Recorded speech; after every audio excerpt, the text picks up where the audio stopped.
Back again for another video. On today's topic, we'll be talking about non-communicated expectations. I don't think I did this video before. I swear I feel like I have because I've talked about it so much. I don't think I've done it before. But anyways, non-communicated expectations. Where should I go with this? We all have expectations in this world. We all have things that we look forward to. That's how we evolutionarily survived and not, had crippling fear about what the next day was going to hold, because we kind of look forward to what tomorrow is going to bring because of yesterday and today and the day before that and the hundreds of days before that, right? Tomorrow you don't expect the sun isn't going to come up. You know what I'm saying? You have expectations. You expect that when you turn on the water it'll be running, right? You expect when you turn on the electricity it's going to be on. You have expectations based upon the consistency that you have experienced in your life. It's a psychological thing. Once again, it's very necessary for our survival. It's rooted in evolutionary psychology. But should we apply that to relationships? Should we apply expectations to relationships?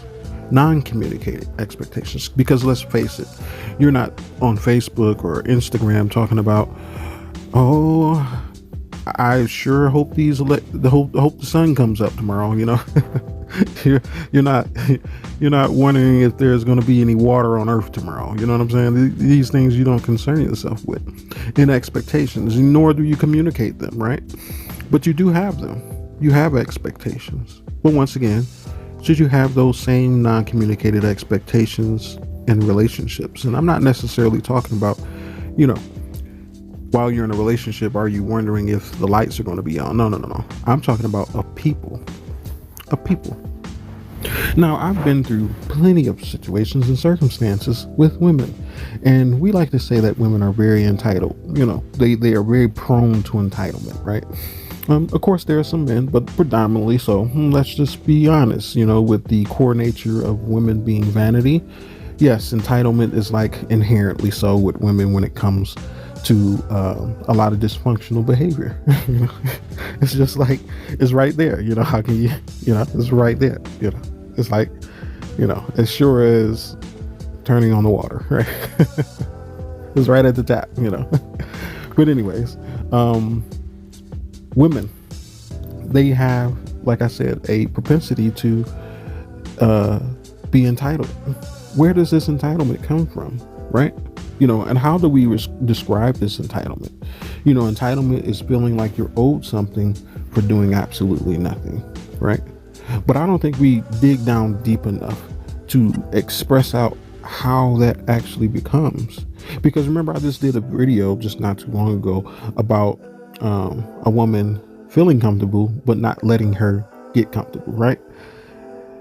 That getting comfortable is breeding entitlement. Okay, that's where it goes. But once again, it goes a little bit deeper than that. It's a lot of stuff before that. I say that you should check a woman on her entitlement, and check a woman on her feeling comfortable about things that she shouldn't, right? But it's a little deeper than that. These come in the form of the non-communicated expectations. And I'm going to put this out there. I think this is probably the first time that you're going to hear it, but sure as the sun coming up tomorrow, you're probably going to hear it again from someone else. I don't have a monopoly on knowledge, so, but I'm pretty sure for my listeners, this is the first time you're going to hear it. But anyways, what are non-communicated expectations? I'll give you an example. Well, let me tell you the definition first. My own definition. It's exactly what it sounds like. It's an expectation that you have of others that you're not telling them about. For one, that's toxic. That is probably the number one cause of a toxic relationship. For number two, it's inconsiderate, right? Because you're not giving the person an opportunity to Make that decision if they want to engage in your expectation or not, if they want to meet your expectation. Once again, men, I think you'll side with me when I say, yeah, women do that all the time. Okay. And the third one is no self-awareness. No self-awareness. I've run into situations where women have literally told me, I thought I told you about that. No, you had that conversation with in your head, and you expected me to read your mind. It's no sense of self. If you really look at the trifecta that I just explained here, this is unconsciousness. It literally is. It's unconsciousness, because my definition of consciousness is knowing what you are in contrast to the reality. That takes a level of defining things and being able to express yourself as an individually that's very different than the environment. There's a level of communication there. There's a level of self-awareness there. And if you're not self-aware enough to know that you're not having this conversation with this person, but in your head you think you are, you're asleep.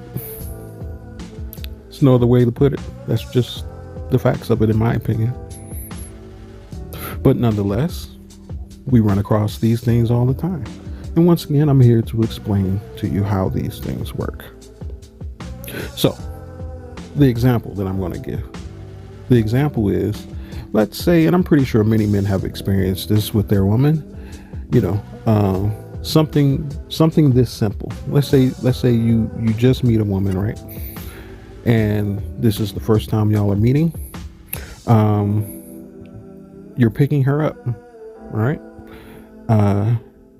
We don't go to the doors and knock anymore. We send a text message, and she comes out to the car, right? And she stands there. Why is she just standing at the door?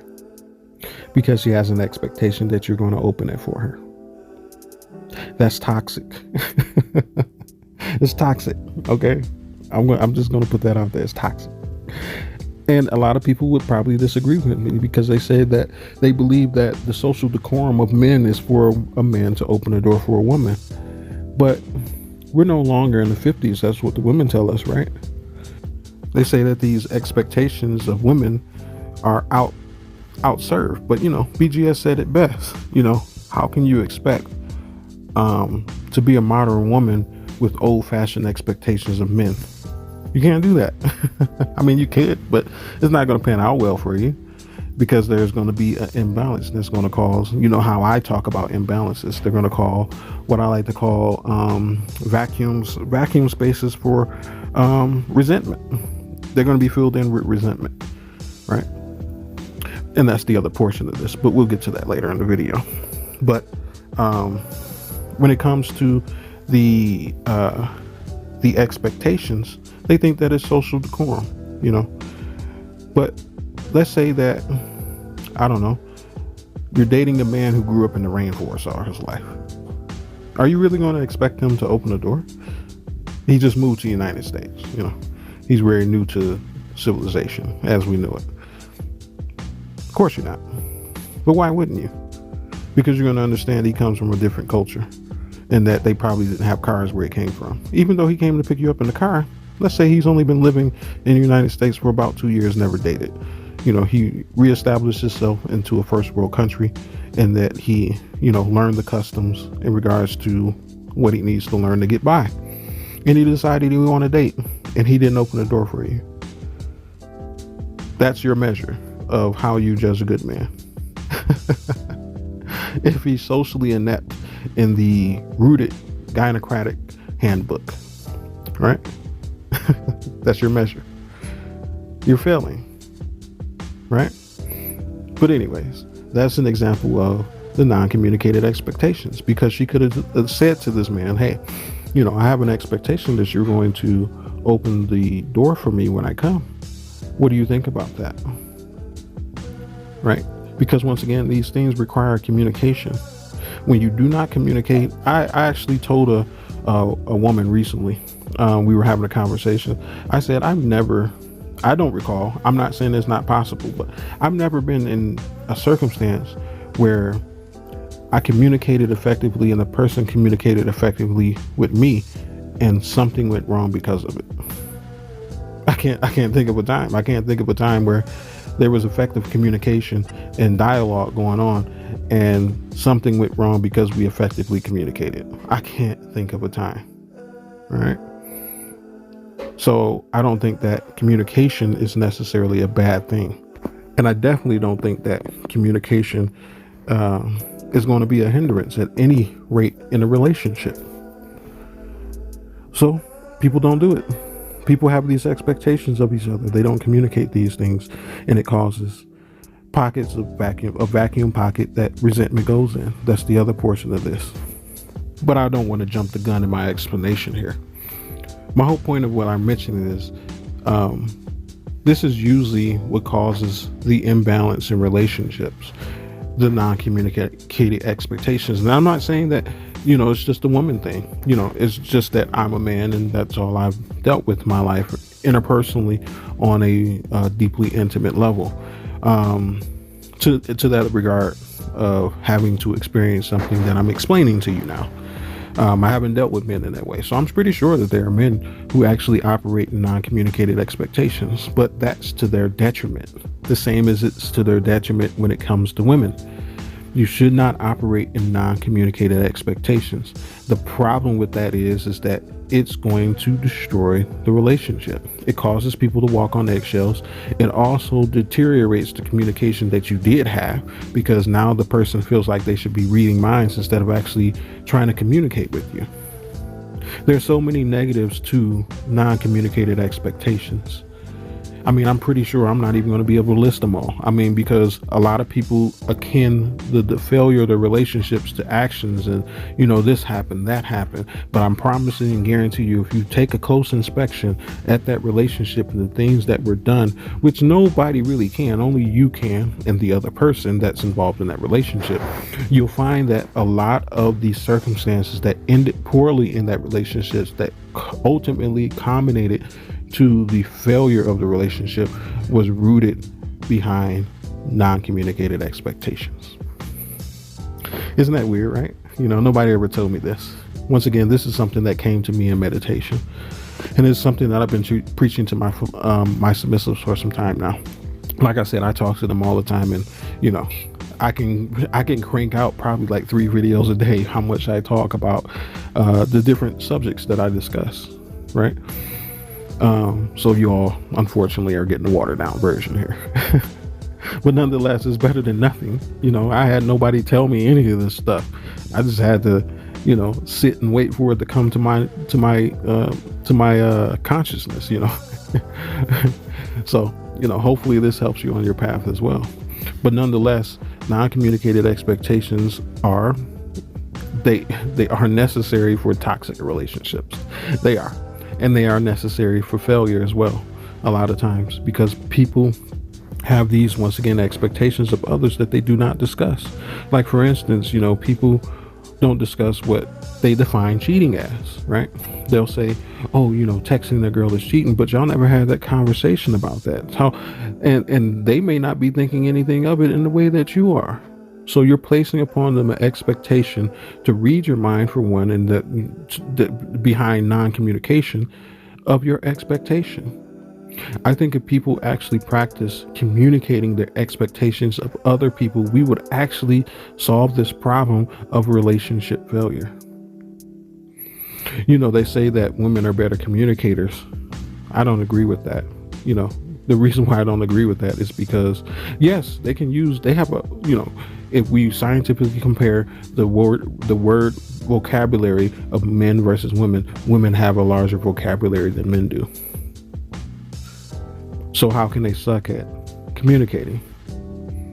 Well, because look at the rhetoric, look at the things that they actually say and the things that we have been through as men. They expect you to read their minds. That's not good communication. If you really think about it, most men, they'll tell you straight up what they want. I don't know if y'all know this or not. This is a sidebar, but it's particular to the conversation that I'm having here in regards to women not being able to communicate effectively. I don't know if you notice or not, but out of all the couple types, whether it be male, gay males and heterosexual, bisexual, And then you have lesbians, etc., etc. Out of all the relationship types, lesbians have the highest rates of domestic violence. Why do you think that is? I mean, we can throw out all types of euphemisms and such, but there's another point to that as well. They actually have the least amount of sex out of all of those structures in regards to the relationship types. Why do you think that is? Because they don't communicate well. That's why. I mean, think about it. The reason why we see, and I don't mean to compare, this is not a comparison, but what I'm saying is that there is a degradation in communication. Therefore, there are certain things that are used as a conduit of communication that are not appropriately placed in place of actual communication. And that's physical altercations. Physical altercations. If you want to make a point, if somebody isn't hearing you, right, and you want to make a point, you're gonna sock them in the face. That's what I mean, you shouldn't, but you're going to resort to physical violence a lot of times. These are people who have problems with communicating. So if you have a problem with communicating, guess what's automatically probably happening? You're placing your expectations on them without communicating those expectations to them. And remember also that I've said in philosophy that I preach here, you become good at what you practice, right? So if you practice not communicating with people, you'll be good at not communicating with people. And people will say, how can you be, isn't that anticlimactic? It's not. I mean, because you can be good at bad things. I mean, we all are. That's the reason why we're not perfect. We're good at bad things. We practice the wrong things at times. And if you continue practicing not communicating and having expectations of people, I'm going to label you toxic. That's just the way it's going to go. I'm not even going to play no games with you. The minute that you start doing that to me, and we are involved in some kind of way, I don't care if it's business, I don't care if it's whatever, blah, blah, blah. It's toxic. Our culture is pretty much based off of that. In regards to how we socially interact with each other. We have this social decorum that isn't standardized across the United States, but yet we have these expectations of people that we're not even talking to about in what we expect from them. That's crazy. I mean, the first time it came to me and I started compiling this stuff together and comparing it to my own reality, I'm like, this is a crazy existence. I mean, because if you really think about it, people would say, yeah, it's proper to actually communicate with someone and tell them what's going on as far as your expectations. But think about how much that doesn't happen. How much that doesn't happen, right? That's why people get into the altercations that they do, because of the expectations. They're not communicating with others. I have a way that I go about doing things in my relationships with my submissives. I tell them stuff that they probably already know. The reason why I do this is because I want to make it clear that I am practicing communicating my expectations with them, even if they understand them, so that they know when I say something, this is meant as to be taken serious, that I'm not going to place an expectation on you that I'm not communicating. That stops a few things. That stops them from assuming that they should be doing something that I didn't say. And it also communicates to them that they should be doing specifically what I have an expectation of them of. And it gives them the opportunity to add input, because not only is that a positive thing, because it could potentially help mold whatever my expectation is into something greater, meaning that they give and feedback and better suggestions of how that expectation can be met more efficiently, more effectively, more cost effectively, etc., etc. There's, once again, I can't think of a time where communicating with someone effectively and them receiving it effectively was a bad idea. Where do we get this from, right? Who taught us this? Who taught us that having expectations of others without communicating them was okay? Who taught us that? All right? Who taught us that? That sounds like some slave plantation, ideological thing going on there. That's what it sounds like to me. But the other part that I was going to bring up is because how it is toxic is because you have these expectations of someone, they don't meet them. Guess what happens to you? You grow resentment, and they're going to be wondering why you acting weird on them, right? You know, like the chick said, why you acting weird with me, right? Because they had this expectation, right? And they trying to place it on you, and you don't meet it, and they start acting strange. That's not fair. That's not fair to anybody involved. It's not fair to you, because you're going to experience some type of reactionary reaction to your resentment towards them that is ill placed because you didn't communicate your expectations that weren't met before they weren't met. That's not fair. Don't destroy your relationships in that way. Communicate with each other, right? Talk to your woman. Talk to your man. Tell them what's going on. Communicate. Once again, I can't think of one thing that would go bad about communication. Unless you're trying to get over on someone. Men out there, if a woman starts to place expectations on you in which you clearly know that she did not communicate, she's been practicing that for a long time, you probably should run in the opposite direction. That's my advice. But I don't want to make this video too long. I may make a part 2 to this because there's more that I would like to discuss in regards to this topic. But anyways, like, comment, and share. Check me out on Facebook. Check me out on the good old Patreon. Of course, I have videos there for the people who have not seen them. It's only $1 admission, you know, and you can take it off if you want. I'm not going to be offended. Okay, I'm not.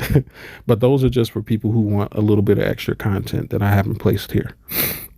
But anyways, this has been the Wolf in Better Clothes. May you have a good day. And of course, peace be with you.